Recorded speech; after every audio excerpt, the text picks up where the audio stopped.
Bonjour tout le monde. Bonjour, bonjour. Simon Brière, votre stratège de marché principal d'RJ O'Brien. Donc aujourd'hui, le 24 lundi, on commence la semaine. Je regarde un peu là, les marchés financiers. C'est un petit peu pas mal rock'n'roll de ce temps-ci. Je regarde le S&P 500. Où je pourrais regarder le Dow Jones ou le Nasdaq, là, les bourses américaines, disons. Début d'année assez difficile avec des replis assez importants. Aujourd'hui même, ça baissait beaucoup. Et là, bon, le temps qu'on se parle, le marché semble peut-être avoir atteint un peu des bas et ça a remonté un petit peu. Bon, hein, c'est faible. Ce que j'essaie de dire, c'est qu'il y a beaucoup de turbulences au niveau des marchés financiers avec la bourse repli assez marqué au niveau des actions américaines. Ça fait en sorte que je regarde aussi, bon, pour le pétrole, par exemple, on voit ici, peut-être un petit mouvement de fatigue sur le rebond qu'on a eu depuis début décembre, disons, là, quasiment 20 de baril d'augmentation. On sent qu'il y a peut-être un peu d'hésitation ici. Et le dollar canadien, bien, lui, il a replié également cette semaine après un rebond assez important là aussi depuis la mi-décembre.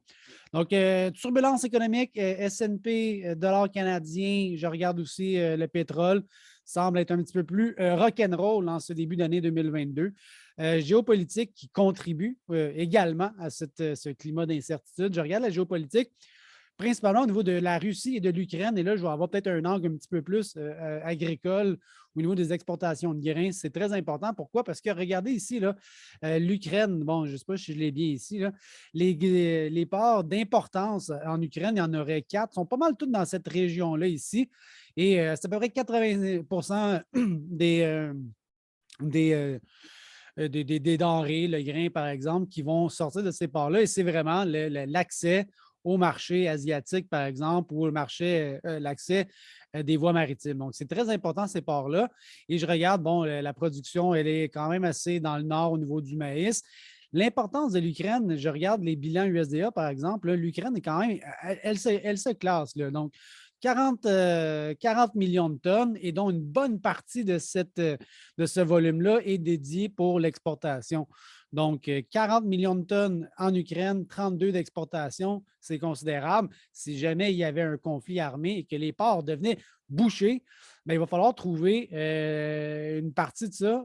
Où est-ce qu'on va les trouver, hein, ces 30 millions de tonnes? Ils vont probablement revenir aux États-Unis, en Argentine, au Brésil. Donc, il va falloir qu'on rebrasse le jeu de cartes, à savoir, bon, mais comment qu'on fait pour aller s'approvisionner si de toute évidence, les ports ne sont pas opérationnels en partie ou en totalité. Donc, ce n'est pas une certitude, c'est un risque, mais on regarde ça de très près. Un peu la même chose pour le blé. Évidemment, dans le blé, la partie Ukraine montre 33 millions de tonnes de production, 24 est exportée. Et là, ben, géopolitique, on parle de l'Ukraine qui est ici, mais un des plus gros ports au niveau de la Russie, c'est celui-là. Quasiment la moitié ici de l'entreposage va sortir de Novo. Hey, ça prend quand même un bac Novo. Bon, cette ville-là en Russie. Et là aussi, ben, gars, la proximité entre les deux fait en sorte qu'on a les yeux collés là-dessus, à savoir est-ce que ça va péter, oui ou non. Alors voilà, graphiquement, je regardais le blé qui est en tendance haussière. Il y a eu un peu un repli, mais là, un regain peut-être d'incertitude face au conflit qui pourrait potentiellement être armé entre la Russie et l'Ukraine. Donc, c'est ça qu'on regarde, c'est les vents dominants, c'est le courant qu'on va regarder pour cette semaine, peut-être dans les prochaines semaines. C'est ça qui est pertinent dans le marché actuellement. Alors voilà, bye bye, on se parle bientôt.